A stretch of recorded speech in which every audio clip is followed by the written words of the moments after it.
नमस्कार दोस्तों, मैं डॉक्टर अनिल कुशवाहा। दोस्तों, आज का विषय वस्तु काफी महत्वपूर्ण होने वाला है। हम करने वाले हैं, जो हमारा चर्चा का विषय था, जो क्लास चल रही थी, वायरस। हमने खत्म कर लिया था। आज हम बात करने वाले हैं माइक्रोफेजेस की, और मुझे लगता है माइक्रोफेजेस का कल की जो क्लास थी उसमें खत्म कर लिया था। और यहां से जो 3 पॉइंट्स इंपॉर्टेंट है माइक्रोफेजेस से, अगर आप TGT, PGT, LT, GIC assistant को तैयारी कर रहे हैं तो यहां से 100 पूछ देता है कि फंगस पर जो वायरस पाए जाते हैं, फंगस पर जो वायरस पाए जाते हैं उनको क्या कहते हैं, तो माइक्रोफेज कहते हैं। फिर क्वेश्चन पूछ देता है डिस्कवर्ड किसने किया था, तो डिस्कवर्ड किया था सिंडेन ने। किसने किया था? सिंडेन ने। कब किया था? 1957 में इसको डिस्कवर्ड किया था, ध्यान रखिएगा। फिर बात आती है कि किस फंगस पर किया गया था या किस कवक पर किया गया था, तो एगेरिकस बाई स्पोरस पर किया गया था। किस पर किया गया था? एगेरिकस बाई स्पोरस पर किया गया था। एगेरिकस बाई स्पोरस पर। इसका जेनेटिक मटेरियल कैसा होता है, पूछ देता है। जेनेटिक मटेरियल कैसा होता है, इसका जेनेटिक मटेरियल कैसा होता है, तो डबल स्टैंड आरएनए होता है, 2 धागे वाला आरएनए होता है। ध्यान रखिए, आरएनए होता है कौन सा? 2 धागों वाला। आकार कैसा होता है? स्फेरिकल और पॉलीगोनल्स होता है। अब बात करते हैं, सीधे नेक्स्ट टॉपिक पर आते हैं, जो आज की क्लास में स्टार्ट होने वाला है, वायरॉइड्स। वायरॉइड्स एक ऐसा टॉपिक है जिससे हर एग्जाम में एक क्वेश्चन जरूर बनता है, और वो पहला 2 क्वेश्चन यहां से उठते हैं। देखिए, दोनों क्वेश्चन हम आपके साथ शेयर करेंगे। 2 क्वेश्चन उठते हैं, और वो दोनों क्वेश्चन कौन कौन से होते हैं, पहले तो ये देख लेते हैं वो दोनों क्वेश्चन कौन कौन से होते हैं। तो वायरॉइड से जो क्वेश्चन पूछता है वो पूछता है discovered by. Very very important है, लगभग एग्जाम में पूछ देता है कि जो वायरॉइड्स है उसकी खोज किसने की थी। जो वायरॉइड्स है वायरॉइड्स है उसकी खोज किसने की थी? वायरॉइड्स की खोज टीओ डायनियर ने की थी। किसने की थी? टीओ डायनियर ने 1971 में की थी। रट लीजिएगा, एग्जाम में क्वेश्चन बहुत पूछा जाता है कि वायरॉइड्स की खोज किसने की थी। वायरॉइड्स होते क्या है? देखिए, हम बहुत डिटेल नहीं पढ़ाएंगे। हम पहले भी उतनी चीजें पढ़ाते हैं जो एग्जाम आपका क्लियर कराएं और जॉब पाए। हम आपको विद्वान बनाने का मत बिल्कुल नहीं रखते हैं। आपको बायोलॉजी नहीं पढ़ा रहे हैं, हम आपको सिर्फ यह पढ़ा रहे हैं कि सिलेक्शन कैसे होना है, और हमारा भी टारगेट है कि आप एक जॉब पा जाओ, बस इतना सा। वायरॉइड्स होते क्या है? आरएनए मॉलिक्यूल्स होते हैं। ध्यान रखिएगा, ये क्या होते हैं? आरएनए मॉलिक्यूल होते हैं। आरएनए के मॉलिक्यूल, छोटा सा आरएनए होता है, लो मॉलिक्यूलर वेट। इसका जो मॉलिक्यूलर वेट होता है वो बहुत लो होता है, कम।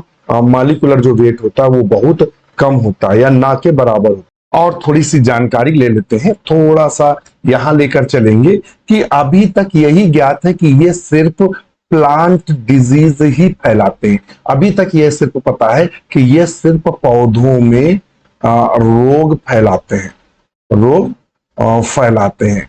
अभी तक यह नहीं पता चला है कि ये एनिमल में भी रोग फैलाते हैं। इसको ध्यान में रखिएगा, अभी तक सिर्फ यही पता चला है कि ये सिर्फ प्लांट में रोग फैलाते हैं। अभी तक ये नहीं पता चला है कि ये ह्यूमन इन्फेक्शन भी करते हैं। ध्यान रखिएगा। दूसरा, इनमें क्या होता है, देखिए, जो हम वायरस पढ़े थे, वायरस किसका बना था? एक अंतर लिख लेते हैं। आप तो 1 मिनट होल्ड रखिएगा, ये देखिएगा, वायरस और वायरॉइड्स में अंतर क्या होता है। जो वायरस होते हैं, वायरस जो होते हैं वो न्यूक्लियो प्रोटीन के बने होते हैं। वायरस किसके बने होते हैं? न्यूक्लियो प्रोटीन के बने होते हैं। न्यूक्लियो प्रोटीन का मतलब न्यूक्लिक एसिड और प्रोटीन। क्या है? न्यूक्लिक एसिड और प्रोटीन के बने होते हैं। Nucleic acid, protein. Nucleic acid 2 प्रकार की होती है, डीएनए और आरएनए। जबकि वायरॉइड्स किसके बने होते हैं? RNA particle. केवल आरएनए का छोटा सा धागा होता है जिसे हम वायरॉइड्स के नाम से जानते हैं। Nucleic acid can be DNA और आरएनए। इसमें न्यूक्लिक एसिड 2 प्रकार की होती है, डीएनए और आरएनए होता है। Viroids formed only RNA. जो वायरॉइड्स बने होते हैं वो केवल आरएनए के बने होते हैं, जबकि वायरस में न्यूक्लिक एसिड में डीएनए और आरएनए पाया जाता है। जो वायरस होते हैं, वायरस में प्रोटीन कवरिंग और प्रेजेंट रहती है, यानी प्रोटीन का खोल पाया जाता है। क्या पाया जाता है? प्रोटीन का खोल पाया जाता है। प्रोटीन का खोल पाया जाता है, जबकि इसमें प्रोटीन कवरिंग एब्सेंट होती है। लार्ज इन साइज, जो वायरस होते हैं बड़े होते हैं। Viroids has a smaller size, छोटे साइज के होते हैं। वायरस जो होते हैं वो प्लांट एनिमल दोनों को इन्फेक्टेड करते हैं, जबकि जो वायरॉइड्स होते हैं only infected to the plant, केवल प्लांट को इन्फेक्टेड करते हैं। अब हम आ जाते हैं डिजीज पे, कौन कौन सा रोग फैलाते हैं। तो ये जो रोग फैलाते हैं वो पोटैटो स्पिंडल ट्यूबर डिजीज फैलाते हैं। Very very important for exam, आपसे डायरेक्ट क्वेश्चन पूछ देता है कि पोटैटो स्पिंडल ट्यूबर डिजीज कौन फैलाता है। तो पोटैटो स्पिंडल जो ट्यूबर डिजीज है वो कौन फैलाता है? वायरॉइड्स फैलाता है। क्राइसेंथियम स्टंट रोग कौन फैलाता है? वायरॉइड्स। सीट्रस एक्सोकॉर्टस रोग कौन फैलाता है? वायरॉइड्स फैलाता है। RNA only low molecular weight का आरएनए पाया जाता है, और हमने आपको बताया था बहुत मॉलिक्यूलर वेट कम होता है। बस इतना ही क्वेश्चन वायरॉइड से बनता है। एक क्वेश्चन पूछ देता वायरॉन क्या होता है, ध्यान रखिएगा। वायरॉन पूछ देता, वायरॉन क्या होता है? Completely assembled virus particle outside the host is called virion. यानी मान लेते हैं ये प्रोटीन खोल है, ये डीएनए, ये एक वायरस है। जब ये वायरस क्या होगा?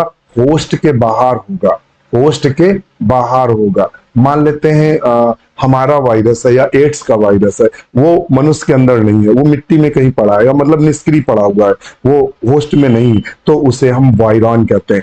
कंप्लीटली असेंबल्ड वायरस पार्टिकल, पूर्ण रूप से असेंबल्ड मतलब पूर्ण रूप से बना हुआ वायरस या पूर्ण वायरस जो होस्ट के बाहर होता है, उसे हम वायरॉन के नाम से जानते हैं। तो एग्जाम में क्वेश्चन पूछ सकता है कि व्हाट इज वायरॉन, तो आप वायरॉन्स को इस तरह से बता सकते हैं। फिर आता है प्रियॉन्स क्या होता है? प्रियॉन्स, प्रियॉन्स क्या होते हैं? और स्लो वायरस, आपसे पूछता स्लो वायरस किसे कहते हैं, धीमा विषाणु किसे कहते हैं, या प्रियॉन्स किसे कहते हैं? तो प्रियॉन्स जो होते हैं तो ये बाद में देखेंगे। डिस्कवर्ड बाय, किसने खोजा था? तो इसको डिस्कवर्ड किया था, इधर लिख देते हैं, स्टैनले प्रूसिनर ने खोजा था। किसने खोजा था? स्टैनले प्रूसिनर ने। कब खोजा था? 1997 में इनको इसी के लिए नोबेल प्राइज मिला था। प्रूसिनर ने इसको डिस्कवर किया था। कब किया था? 1983 में इसको डिस्कवर किया था, और 1997 में प्रूसिनर को नोबेल प्राइज मिला था। ये भी ध्यान में रखिएगा। क्या होता है? They are highly resistance glycoproteins particle होते हैं। इनकी प्रोटीन, ये किसके बने होते हैं ये भी ध्यान रखिएगा। कंटेन ओनली प्रोटीन, ये प्रोटीन के बने होते हैं। अब यहां थोड़ा सा हम डाटा आपको और देंगे, क्योंकि एग्जाम में कभी कभी हटकर क्वेश्चन आते हैं, तो वो डाटा आपको हम देंगे कि जो क्या प्रियॉन्स होते हैं, जो प्रियॉन्स होते हैं वो क्या होते हैं? ये highly resistance, they are highly resistant लिखते हैं, रेजिस्टेंट प्रोटीन, ग्लाइको प्रोटीन। ये हाईली रेजिस्टेंस ग्लाइकोप्रोटीन्स पार्टिकल हैं। यानी ये किसके बने होते हैं? प्रोटीन के होते हैं। और वो प्रोटीन कौन सी होती है? ग्लाइकोप्रोटीन्स होती है। पूछ देता है आपसे, देगा प्रियॉन्स बने होते हैं, एग्जाम में क्वेश्चन देगा प्रियॉन्स बने होते हैं। तो प्रियॉन्स किसके बने होते हैं? ये तो डायरेक्ट देगा, तो आप लिखेंगे वहां, अगर मान लो जनरली यही देता है प्रोटीन, तो आपको प्रोटीन को टिक कर देना, सही है। यदि घूमा हुआ व्यक्ति पूछ दे तो देगा प्रोटीन, ग्लाइकोप्रोटीन, लिपोप्रोटीन, ऐसे 4-5 प्रोटीन देगा। तब क्या करेंगे? तब आप ग्लाइकोप्रोटीन को टिक लगाएंगे। किसको लगाएंगे? कि ये ग्लाइकोप्रोटीन होते हैं। जनरली अगर देगा तो हम प्रोटीन को टिक लगाएंगे। दोनों कंडीशन बता देना। फिर ध्यान रखिएगा, ये ग्लाइको जो प्रोटीन्स होती है इन्फेक्टेड करने वाली होती हैं, इन्फेक्टेड टू ऑर्गेनिज्म, मतलब जीवों को इन्फेक्टेड करती है, ध्यान रखिएगा। और ये नॉर्मल प्रोटीन्स होती हैं जिनमें क्या हो जाता है? जिनमें म्यूटेशन हो जाता है ड्यू टू द ये कैसे बनती है? ध्यान रखिए कैसे बनती है? Formed due to the mutation, ये उत्परिवर्तन से बनती हैं। अगर जीन में परिवर्तन हो गया तो जो प्रोटीन्स होती हैं वो मतलब जीन्स म्यूटेंट हो गए, तो ये कुछ विशेष प्रकार के प्रोटीन्स हो जाते हैं। और ध्यान रखिएगा इन जीन, और वो जीन इसका जिम्मेदार कौन है? PRNP very very important. आपसे पूछ सकता है कि कौन सा जीन है जो म्यूटेंट होता है या उत्परिवर्तित होता है जिससे प्रियोन्स बनता है, तो वह जीन्स है PRNP जीन्स है, जिसमें म्यूटेशन हो जाता है जिससे कुछ ग्लाइकोप्रोटीन्स बन जाती हैं जो प्रियोन्स कहलाती हैं और हमारे शरीर में रोग फैलाने लगती हैं। ये कहानी है इसकी।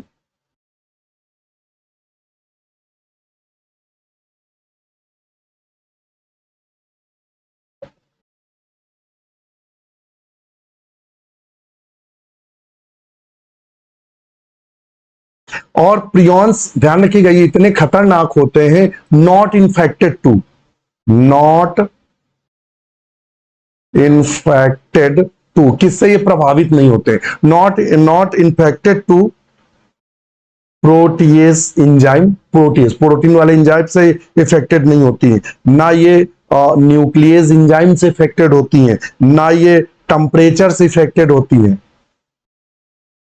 ये टेम्परेचर से कितना 800 डिग्री अगर टेम्परेचर भी कर दे तो उससे भी प्रभावित नहीं होती है। यूवी रेडिएशन से भी, यूवी रेडिएशन से भी ये क्या होती है, इन्फेक्टेड नहीं होती है, मतलब संक्रमित नहीं होती है। क्या नहीं होती है, संक्रमित नहीं होती है। इन्फेक्टेड से लिख दें, यहां एक शब्द लिख दें, इफेक्टेड, इन्फेक्टेड शब्द अच्छा लिख, यानी प्रभावित।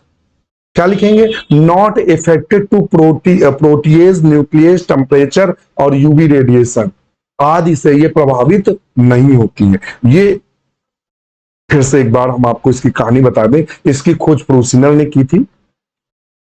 ये प्रोटीन्स मॉलिक्यूल्स होते हैं जो म्यूटेशन के कारण जीन्स जो होता है PRNP जो जीन्स होता है, यह जीन जब म्यूटेंट हो जाता है तो कुछ विशेष प्रकार के ग्लाइकोप्रोटीन और डेवलप हो जाते हैं जो प्रियॉन्स कहलाते हैं और ये रोग फैलाते हैं। और ये प्रभावित नहीं होते, ना प्रोटीएज एंजाइम से प्रभावित होता है, ना न्यूक्लियस एंजाइम से, ना टेम्परेचर से, ना यूवी अल्ट्रावायलेट रेडिएशन से, ये बिल्कुल भी प्रभावित नहीं होते हैं, ध्यान रखिएगा।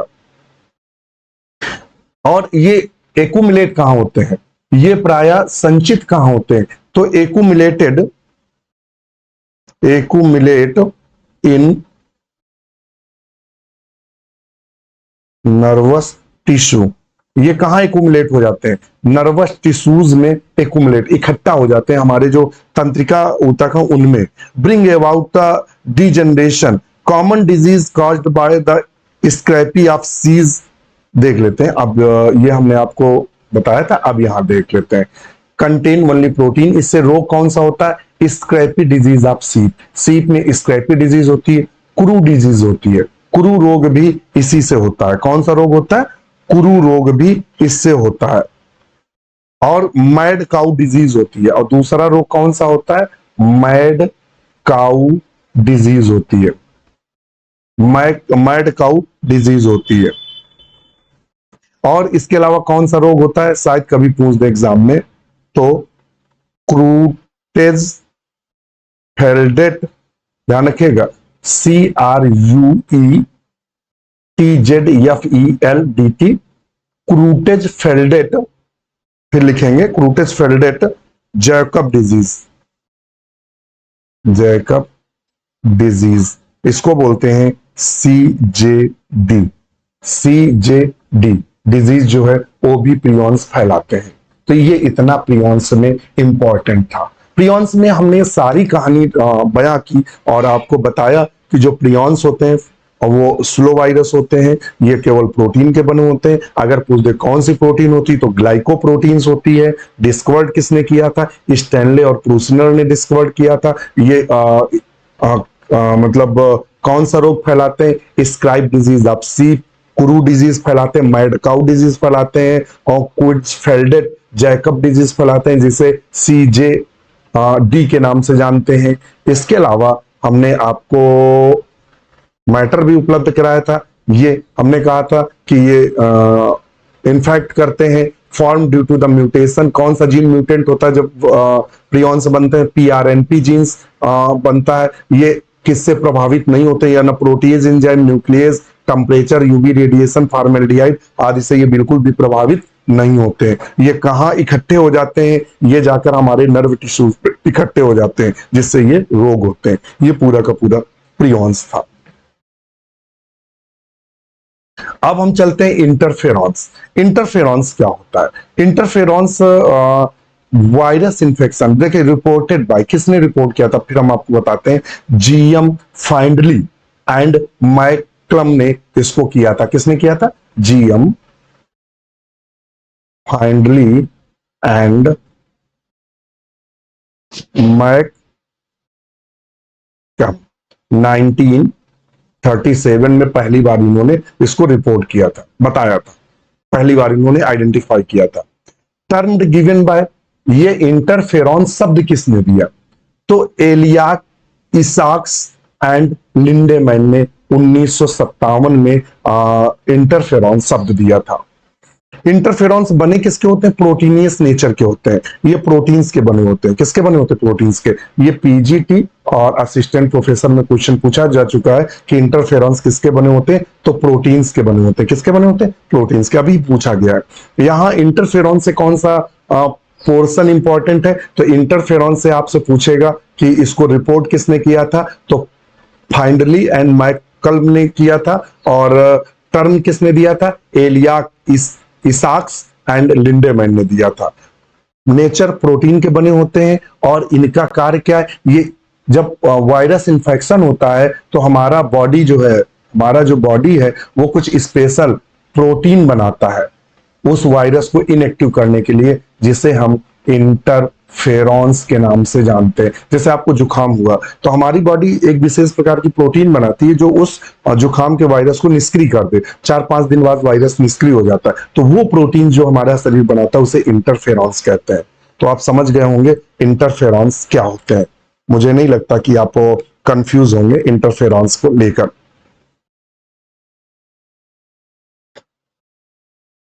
फिर कुछ वायरस के कॉमन नाम है जो आपसे एग्जाम में पूछ देता है, जैसे कि चिकन पॉक्स। जो चिकन पॉक्स का वायरस, उसका नाम क्या है? वायरिसेला वायरस। क्या बोलते हैं? वायरिसेला वायरस, सीई है, सेला वायरस बोलते हैं। स्मॉल पॉक्स को वायरियोला वायरस बोलते हैं, जबकि सबसे लार्जेस्ट है। अगर आपसे पूछ दे सबसे लार्जेस्ट वायरस कौन है, तो स्मॉल पॉक्स का जो वायरस होता है वो सबसे लार्जेस्ट होता है। देखिए स्मॉल शब्द से हम लोग कंफ्यूज हो जाते हैं। स्मॉल का यहाँ मतलब छोटी मात्रा से है, तो वो जो होती है उसका वायरियोला जो वायरस है वो लार्जेस्ट होता है। चिकन पॉक्स का जो वायरस होता है वायरिसेला है। देखिए वायरिसेला, वायरिसेला, और ये क्या है? वायरिओला। दोनों में अंतर, वायरिसेला और वायरियोला। चिकन पॉक्स का वायरस वायरिसेला कहलाता है, स्मॉल पॉक्स का वायरस वायरियोला कहलाता है। मेसल्स का वायरस, जिसे मेसल्स बोलते हैं, रूबियोला कहलाता है। क्या कहलाता है? रूबियोला, रूबियोला वायरस कहलाता है। क्या कहलाता है? वायरस कहलाता है। एड्स को किसने डिस्कवर किया था? ये भी क्वेश्चन पूछ देता है। एड्स को किसने डिस्कवर किया था? मोंट गैनियर एंड गैलो ने किया था। मोंट गैनियर और गैलो ने किया था। एग्जाम में क्वेश्चन बना, इसीलिए हमने इसको रखा था। एड्स को किसने डिस्कवर किया था? मोंट गैनियर एंड गैलो नाम के वैज्ञानिक ने किया था। स्पेलिंग अगर कंफ्यूजन हो तो MONTAGNIER एंड गैलो, GALLO। गैलो ने इसको खोजा था। डिस्कवर्ड का मतलब क्या है? खोजा था। किसने खोजा था? इसका जेनेटिक मटेरियल क्या होता है? तो आरएनए होता है। कैसा? सिंगल स्ट्रैंड, एक धागे वाला आरएनए होता है। इसका नाम क्या होता है इस वायरस का? ARV, LAV, STLV सेकेंड और HIV। इतने नामों से यह वायरस जाना जाता है। एग्जाम में क्वेश्चन बन चुका है, इनमें कोई भी नाम दे देगा, इसमें से पूछ देगा एड्स का वायरस कौन। मान लो HIV तो हम लोगों को रटा रहता है, HIV जनरली रटा रहता है, हमारे बिल्कुल माउथ में रहता है। अगर HIV ना दे के ARV दे दे तो आप गलत करके आएंगे, LAV दे दे तब भी गलत करके आएंगे, STLV दे दे तब भी गलत करके आएंगे। तो इसको ध्यान में रखना, ये सब एड्स के वायरस हैं। जितने भी वायरस हैं, ये जितने भी हमने वायरस बताए हैं, ये सारे के सारे एड्स के वायरस हैं। तो इनको आप विशेष रूप से ध्यान में रखेंगे। अब थोड़ा सा डाटा कुछ और शेयर करेंगे एड्स से। एड्स से जो डाटा हमारा शेयर करने वाला है कि एड्स का वायरस कैसा होता है, तो रेट्रो वायरस होता है, रेट्रो वायरस होता है। ध्यान रखिएगा, रेट्रो वायरस क्या होते हैं ये भी ध्यान दे लेंगे। रेट्रो वायरस का मतलब होता है, क्या होता है कि इसका आरएनए होस्ट के अंदर जाने के बाद डीएनए में बदलता है। ऐसे वायरस को हम रेट्रो वायरस के नाम से जानते हैं। क्या नाम जानते हैं, तो एग्जाम में डायरेक्ट क्वेश्चन पूछ देता है इनमें से रेट्रो वायरस कौन सा है, तो एचआईवी या एड्स दिया रहा है, एड्स का वायरस, तो उसको आपको टिक करना है रेट्रो वायरस को। ध्यान रखना किसको चेक करना है, रेट्रो वायरस को। और ध्यान रखिएगा इसके तीन भाग होते हैं। अगर आपसे पूछ दे कि जो एड्स का वायरस होता है या जो एचआईवी का वायरस होता है उसके कितने पार्ट्स होते हैं, तो तीन पार्ट्स होते हैं। कौन कौन होता है, तो पहला जो भाग होता है वो होता है कोर, दूसरा भाग होता है कैप्सिड, और तीसरा भाग होता है, जो तीसरा भाग होता है वो आउटर होता है, जिस जो लिपोप्रोटीन का बना होता है। लिपोप्रोटीन का तीन भाग होते हैं। और इसमें कोर में क्या पाया जाता है, सिंगल स्टैंड आरएनए पाया जाता है, जो कि हमने अभी यहां आपको बताया कि सिंगल स्टैंड आरएनए पाया जाता है। इसको ध्यान में रखिएगा, अगर कंफ्यूजन हो तो हमें जरूर बताइएगा। और अब हम थोड़ा सा अपने इनकी सतह पर ध्यान रखिएगा, उन्हीं ये सेल को इन्फेक्टेड करते हैं, इन्फेक्टेड करते हैं जिनकी सरफेस पर, जिनकी सरफेस पर CD4 रिसेप्टर पाया जाता है। ये उन्हीं सेल को इफेक्टेड करते हैं। आपसे पूछ देगा कि एचआईवी वायरस किन कोशिकाओं को करता है, तो ऐसी कोशिकाओं को ही संक्रमित करता है जिनकी सतह पर, कोशिका की सतह पर CD4 रिसेप्टर पाया जाता है। क्या पाया जाता है, CD4 रिसेप्टर पाया जाता है, या रिसेप्टर CD4 रिसेप्टर प्रोटीन लिख सकते हैं। CD4 रिसेप्टर प्रोटीन पाए जाते हैं, उन्हीं को इफेक्टेड करता है। फिर ये CD4 रिसेप्टर प्रोटीन किस पर पाए जाते हैं, तो CD4 जो रिसेप्टर प्रोटीन है ये किस में पाए जाते हैं, तो ये T4 लिम्फोसाइट में पाए जाते हैं, T4 लिम्फोसाइट में पाए जाते हैं। तो ये किसको इफेक्टेड करेगा, T4 लिम्फोसाइट को मतलब इफेक्टेड करता है और इनको नष्ट करता है, जिससे वायरस जो हमारे शरीर में वायरस से लड़ने की क्षमता है वो खत्म हो जाती है। तो ये चीज थोड़ी सी ध्यान रखने वाला है। जो मतलब आपसे क्वेश्चन फंसा कर पूछ सकता है, वह इन बिंदुओं से आपसे क्वेश्चन को फंसा कर पूछ सकता है, तो इनको थोड़ा सा ध्यान में रखना है। अब हम आते हैं अपने नोट्स पर चलते हैं। फिर कुछ और इसके अलावा कुछ और आपसे डाटा शेयर करेंगे। कुछ नया डाटा है, अभी तक एग्जाम में एक बार ही बना है, ज्यादा नहीं बना है। एक मान लो एग्जाम में इन फ्यूचर बन जाए, फिर क्या करेंगे, तो चूंकि हम लोग तैयारी कर रहे हैं तो उसको ध्यान में रखकर, तो एक वर्ड यूज होता है वायरुसॉइड्स। क्या होता है वायरुसॉइड्स, वायरुसॉइड्स क्या होता है, VIRUSOIDES, वायरुसॉइड्स। हिंदी में लिखेंगे तो सॉरी वायरुसॉइड्स, वायरुसॉइड्स क्या होते हैं ध्यान रखिएगा। इसका पहले तो हम ये देख लेते हैं इसको डिस्कवर किसने किया था, वायरुसॉइड्स को डिस्कवर्ड बाय, किसने डिस्कवर किया था, रैंडल ने किया था। किसने किया था, रैंडल ने किया था। और इटाल का मतलब है रैंडल और उनके साथियों ने, इट आल कब किया था, 1981 में किया था। वायरुसॉइड्स, वायराइड्स नहीं, वायरुसॉइड्स ये नया वर्ड है, ये किया था। अब बात क्या करते हैं, ये वायरुसॉइड्स ये क्या होते हैं, ये स्पेशल प्रकार के स्पेशल वायरॉइड्स होते हैं। ध्यान रखना, ये स्पेशल वायरॉइड्स होते हैं जिनको मल्टीप्लिकेशन के लिए या अथवा रेप्लिकेशन के लिए वायरस के आरएनए की आवश्यकता पड़ती है। वायरस के आरएनए की आवश्यकता पड़ती है। ध्यान रखिएगा, रैंडल ने यह देखा कि कुछ प्रकार के वायरॉइड्स ऐसे हैं जो खुद अपनी कॉपी नहीं बना सकते या अपने आप को खुद नहीं बना सकते, अपना डुप्लीकेशन नहीं कर सकते, द्विगुणन नहीं कर सकते। फिर क्या होगा, जब वो द्विगुणन नहीं कर सकते हैं अपना, तो वो फिर क्या करेंगे, वो कोई ना कोई वायरस ढूंढते हैं, उस वायरस के आरएनए का प्रयोग करते हैं अपने डुप्लीकेशन के लिए। एग्जाम्पल के लिए हम आपको एग्जाम्पल भी बता दें इसका। एग्जाम्पल के लिए जो वायरॉइड्स होता है, वाल्वेट टोबैकोमोजिक वायरस के साथ संलग्न पाया गया है।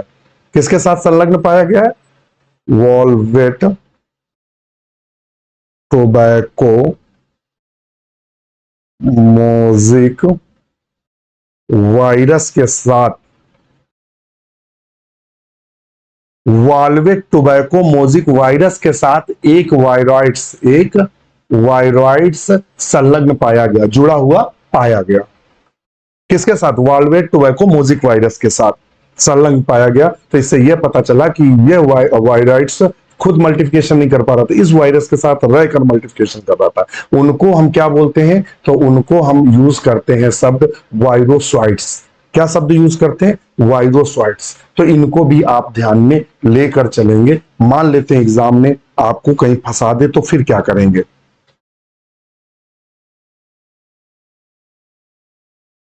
फिर एक आता है, ध्यान रखिएगा, फिर एक मतलब मैटर आता है, उसको भी देख लेते हैं।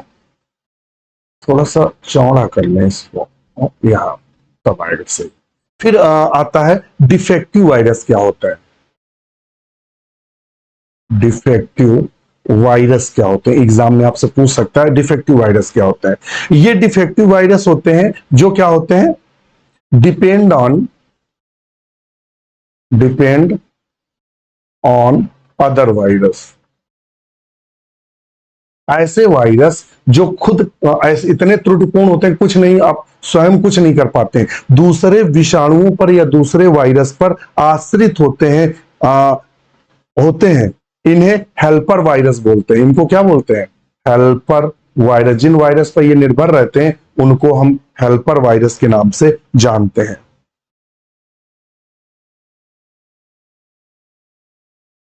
जैसे कहता है, अगर ई कोलाई की बात करें, ई कोलाई में एक वायरस पाया जाता है, उस वायरस का नाम क्या है? P4। P4 एक बैक्टीरियोफेज है, बैक्टीरियोफेज वायरस है। और वो फेज है जो P2 को सहायक की तरह प्रयोग करता है। ये P4 bacteriophage P2 sorry P2 bacteriophage को सहायक की तरह प्रयोग करता है, सहायक की तरह प्रयोग करता है। ध्यान रखिएगा, डिफेक्टिव वायरस कहते हैं भाई ऐसे वायरस जो खुद तो कुछ नहीं कर पाते, उनको एक सहायक की जरूरत पड़ती है। जब वो मिल जाता है, मतलब डिफेक्टिव का मतलब समझ लो विकलांग वायरस। जैसे विकलांग, पैरों से विकलांग, टॉयलेट जाना है, तो किसी न किसी व्यक्ति को उसकी सहायता चाहिए। कोई व्यक्ति जब उसकी सहायता करेगा तब वो टॉयलेट जाएगा, लेटरिन जाएगा या खाना खाएगा, तब करेगा। उसी प्रकार डिफेक्टिव वायरस होता है। ये वायरस में कमी होती है, ये खुद कुछ नहीं कर पाते, जब दूसरा वायरस इनको सपोर्ट करता है तब कर पाते हैं। ऐसे वायरस को डिफेक्टिव वायरस कहते हैं। जैसे कि इश्चेरिचिया कोलाई में P4 बैक्टीरियोफेज वायरस होता है, वह डिफेक्टिव होता है, वह P2 बैक्टीरियोफेज की सहायता से अपने कार्यों को करता है।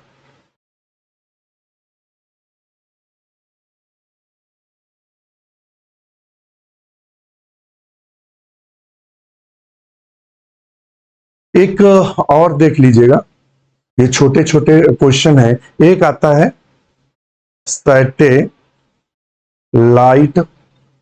वायरस, डबल एल है। सैटेलाइट वायरस क्या होता है? सैटेलाइट विषाणु क्या होता है? ये कैसे होते हैं? इनकम्प्लीट वायरस है। ये इनकम्प्लीट वायरस है। और ये किसके बने होते हैं? इसमें स्मॉल आरएनए होता है। क्या होता है? स्मॉल आरएनए होता है। ये क्या करता है? ये अपने गुणन के लिए यानी अपने रेप्लिकेशन के लिए या अपने मल्टीप्लिकेशन के लिए, मल्टीप्लिकेशन के लिए दूसरे जो अदर वायरस होते हैं, अदर जो वायरस होते हैं उस पर डिपेंड रहता है। क्या रहता है? उस पर डिपेंड रहता है या निर्भर रहता है। एग्जाम्पल के लिए उसने बताया भी है। एग्जाम्पल क्या है? तो कहता है जो एडिनो वायरस होता है, जो एडिनो वायरस जो होता है, एडिनो वायरस एक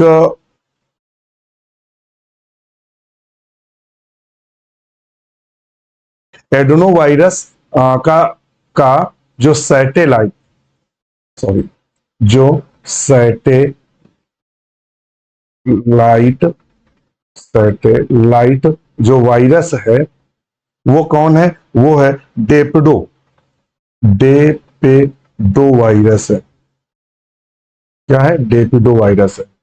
डी बना है, डेपिडो वायरस है। ये एडिनो वायरस का सैटेलाइट वायरस कौन है? डेपिडो वायरस है। तो ये सैटेलाइट वायरस और तीन चीजें हमने बताई, डिफेक्टिव वायरस और वायरोसाइट्स, ये तीन चीजें आपको हमने बिल्कुल नई बताई हैं जो कि हमारे नोट्स में अवेलेबल नहीं थी, हमने उनको मेंशन नहीं किया था। तो ये हम सारी चीजें समय समय पर ऐड करते रहते हैं, नोट्स को अपडेट भी चाहिए क्योंकि नए नए क्वेश्चन बन रहे हैं, नए नए आयोग के मेंबर्स, नए नए रिसर्चर्स, नई नई चीजें डेवलप हो रही हैं, तो इसलिए इन सबको हमें ध्यान में रखना पड़ता है। फिर आता है माइकोप्लाज्मा क्या है? माइकोप्लाज्मा क्या है? Mycoplasma Pasteur discovered by PPLO, pleuropneumonia like organism बोलते हैं। इसको क्या बोलते हैं? प्लूरोनिमोनिया लाइक ऑर्गेनिज्म के नाम से जानते हैं। किसको? माइकोप्लाज्मा को। माइकोप्लाज्मा क्या है? पीपीएलओ यानी प्लूरोनिमोनिया लाइक ऑर्गेनिज्म है। इसको डिस्कवर किसने किया था? पास्चर ने। Nocard and Roux 1898 first obtain their pure culture, पहली बार इन्होंने प्योर कल्चर में यानी जो प्योर कल्चर है उसमें किसने इनको ऑब्टेन या प्राप्त किया था? Nocard and Roux. मगर एग्जाम में ध्यान रखिएगा, एग्जाम में जब डिस्कवर्ड पूछेगा तो नॉकआउट एंड रुक्स लगाना है। हम आपको ये भी बता दे रहे हैं। अलग अलग एनसीईआरटी पढ़ेंगे तो एनसीईआरटी में लिखा नॉकआउट एंड रुक्स ने रॉक्स ने माइकोप्लाज्मा की खोज की इन्होंने। जब आप बीएससी की बुक पढ़ेंगे सिंह पांडे जैन की, उसमें लिखा है पाश्चर ने डिस्कवर्ड किया और नॉकआउट एंड रुक्स ने उसको ऑब्टेन किया। एनसीईआरटी पढ़ेंगे तो नॉकआउट रक्स ने डिस्कवर्ड किया, दोनों में अंतर अलग अलग दिया। एग्जाम में अगर क्वेश्चन पूछे कि किसने डिस्कवर्ड किया है तो नॉकआउट एंड रुक्स को ही लगाना है, क्योंकि एनसीईआरटी बेस्ड एग्जाम होते हैं तो उसको भी ध्यान में रखेंगे। बोरेल इटाल, बोरेल और उनके साथियों ने gave them the name Asterococcus. Borrel और उनके साथियों ने, वैज्ञानिक का नाम है बोरेल और इट आल का मतलब है 1910 में उनके साथियों ने एक नया नाम दिया एस्ट्रोकोकस। क्या दिया? एस्टेरोकोकस नाम दिया, स्टेरोकोकस नाम दिया। एग्जाम में क्वेश्चन पूछता है स्टेरोकोकस किसने किया? तो बोरेल ने नाम दिया। नोवाक नाम के वैज्ञानिक, नोवाक 1929 में गेव द नेम माइकोप्लाज्मा। ये रखना, एग्जाम में क्वेश्चन डायरेक्ट पूछ देता है माइकोप्लाज्मा नाम किसने दिया? तो माइकोप्लाज्मा नाम नोवाक ने दिया था। किसने? नोवाक ने। Mycoplasma mycoplasma known as smallest aerobic prokaryotic without cell wall, कहता है ये सबसे छोटा एरोबिक प्रोकैरियोटिक कोशिका है जो बिना कोशिका भित्ति के होता है। किसके होता है? बिना कोशिका भित्ति के होता है। दूसरा देखते हैं लैकिंग द सेल वॉल, इनमें कोशिका भित्ति का अभाव होता है। लैकिंग द सेल वॉल, इनमें कोशिका भित्ति का अभाव होता है, कोशिका भित्ति नहीं पाई जाती। टिपिकल कॉलोनियल अपीयरेंस होता है, कॉलोनी समूहों में पाए जाते हैं। हैव नो डेफिनिट शेप, ये क्या होते हैं? ये अपना आकार निश्चित इनका आकार नहीं होता, यानी अमीबा की तरह होता है। प्लूरोमॉर्फिक होते हैं, बहुरूपिक होते हैं। कैसे होते हैं? बहुरूपिक होते हैं, बहुत सारे रूप पाए जाते हैं, इसीलिए जोकर ऑफ माइक्रोबायोलॉजी बोला जाता है। एग्जाम में क्वेश्चन पूछ देता है जोकर ऑफ माइक्रोबायोलॉजी किन्हें कहा जाता है? तो वो प्राय इन्हीं को कहा जाता है जोकर ऑफ माइक्रोबायोलॉजी। हाँ, माइकोप्लाज्मा की अब हम संरचना की अगर बात करते हैं और माइकोप्लाज्मा की संरचना देखते हैं तो ये माइकोप्लाज्मा इस तरह का आता है, डायरेक्ट लिखा रहता है नो सेल वॉल। इनमें कोई भी कोशिका भित्ति देखने को नहीं मिलती है। ध्यान रखिएगा, डायरेक्ट क्वेश्चन यहाँ से पूछते हैं माइकोप्लाज्मा में कोशिका भित्ति पाई जाती है तो एब्सेंट होती है। इनमें सेल मेम्ब्रेन पाई जाती है जो 3 लेयर्ड होती है, मेड बाय द लिपोप्रोटीन्स। ध्यान रखिएगा इनकी जो ये वाली ये देखिएगा क्या 3 लेयर्ड सेलुलर मेम्ब्रेन, या इसकी जो सेल मेम्ब्रेन होती है कोशिका भित्ति होती है वो 3 परतों की बनी होती है। कितनी परतों की बनी? एक देखिए ये फर्स्ट, और इसके नीचे ये सेकेंड परत, और सबसे नीचे ये थर्ड परत, 3 परतों से बनी होती है। इसमें कुछ सॉल्युबल प्रोटीन पाई जाती है, घुलने वाली प्रोटीन पाई जाती है, और ध्यान रखिएगा इसमें डीएनए पाया जाता है। क्या पाया जाता है? इसमें डीएनए पाया जाता है। और डीएनए कैसा पाया जाता है तो हमने लिख के रखा है उसको। कौन सा डीएनए पाया जाता है? DNA is double standard DNA. कैसा पाया जाता है? 2 स्टैंडर्ड वाला डीएनए पाया जाता है। और कैसा होता है? घुमावदार सर्कुलर डीएनए, 2 धागों वाला घुमावदार डीएनए पाया जाता है। आरएनए इसका सिंगल स्टैंड होता है, 70S राइबोसोम होता है। चलो हम अपने चित्र पर चलते हैं, सब चीजें आप समझेंगे, चित्र बना लीजिएगा। इसका देखिएगा जो ये डीएनए है, डीएनए वो कैसा है? डबल स्टैंडर्ड है, डबल स्ट्रैंडेड है, यानी 2 धागों वाला डीएनए। और कैसा है? सर्कुलर है। कैसा है? सर्कुलर है। और इसका जो आरएनए होता है वो सॉल्युबल आरएनए होता है, और इसका आरएनए जो होता है वो सिंगल स्टैंडर्ड होता है, सिंगल स्ट्रैंडेड होता है, स्ट्रैंडेड एक धागे वाला होता है। और इसमें जो ये राइबोसोम पाए जा रहे हैं वो राइबोसोम कौन से होते हैं? 70S प्रकार के राइबोसोम पाए जाते हैं। बकाया इसमें और साइटोप्लाज्म या जीव द्रव्य भरा रहता है। और ये कैसी है? ये एक प्रोकैरियोटिक कोशिका है, प्रोकैरियोटिक सेल है। ये सबसे स्मॉलेस्ट प्रोकैरियोटिक सेल है। ध्यान रखिएगा, एग्जाम में पूछ देता है स्मॉलेस्ट प्रोकैरियोटिक कौन है, एरोबिक स्मॉलेस्ट प्रोकैरियोटिक कौन है, तो माइकोप्लाज्मा लगाना है, बैक्टीरिया को टिक नहीं करना है। इसको भी ध्यान में रखेंगे आप।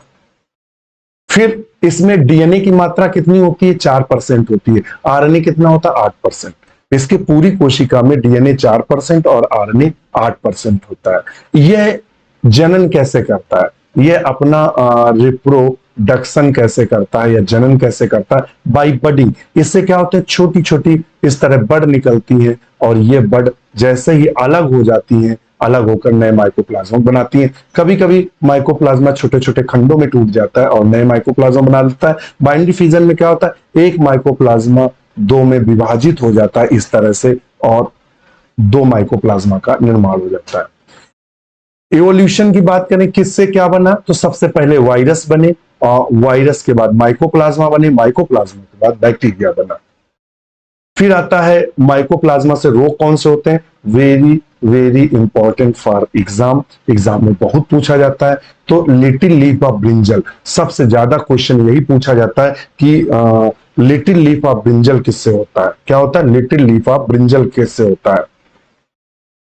ये आपको स्क्रीन पर चित्र दिख रहा है, ये बैंगन का पौधा है, और इसकी पत्तियां बहुत मतलब झुंड में आ गई, और बहुत छोटी छोटी पत्तियां हो गई। जनरली बड़ी बड़ी पत्तियां होती, बिल्कुल पत्तियां छोटी छोटी आ गई, इसीलिए इसे बोलते हैं लिटिल लीफ ऑफ ब्रिंजल, जो कि किससे होता है? माइकोप्लाज्मा से होता है। लिटिल लीफ ऑफ ब्रिंजल किससे होता है? माइकोप्लाज्मा से होता है, माइकोप्लाज्मा से होता है। ध्यान रखिएगा। Large big bud of tomato भी इससे होता है। क्लोवर डॉर्फ जो होता है वो भी इसी से होता है। मेज स्टंट रोग भी इसी से होता है। इन रोगों को रट लीजिएगा, एक रोग एक आपसे एग्जाम में जरूर पूछता है, वेरी वेरी इंपॉर्टेंट।